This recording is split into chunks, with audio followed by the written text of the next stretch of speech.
এই প্রিন্টারটা নেওয়ার পরে অনেকে কমপ্লেন করে থাকেন যে প্রিন্টারে প্রিন্ট হয় না। এই যে আমি আপনাদের দেখাচ্ছি, আমি এখন ডেমো প্রিন্ট করতেছি 2টা বাটন প্রেস করে। এই যে দেখেন প্রিন্ট হচ্ছে না, দেখছেন? প্রিন্ট হচ্ছে না। কিন্তু কেন?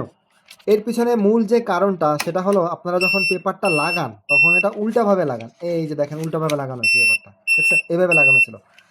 এই ক্ষেত্রে এই থার্মাল প্রিন্টারে যখন আপনি প্রিন্ট করবেন তখন সব সময় পেপারটা এই রকম রাখবেন। এই যে আমি একটা রোল দেখাচ্ছি করে, এইটা রোল করলাম, রোল করে জাস্ট এইভাবে রাখবেন। দেখেন কিভাবে আমি রাখছি, এই যে এভাবে রেখে দিবেন। এই যে দেখেন এভাবে রাখবেন। এই যে আমি আবার দেখাচ্ছি কিভাবে রাখবেন। এই যে এটা নবটা টান দিয়ে খুলে, এই যে দেখতে পাচ্ছেন, এই যে এই রকম মাথাটা এই সাইডে থাকবে। এই যে দেখেন এখন আমরা অফ করি, অফ করে দেখেন এবার আমরা আবার প্রিন্ট করি। ডেমো প্রিন্ট, পাওয়ার অন এবং ফিড বাটনটা প্রেস করে ধরে রাখলাম।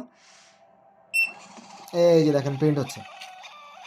সো কাহিনী হলো ওইখানে যদি আপনি পেপারটা উল্টা করে লাগান তাহলে কিন্তু প্রিন্ট হবে না।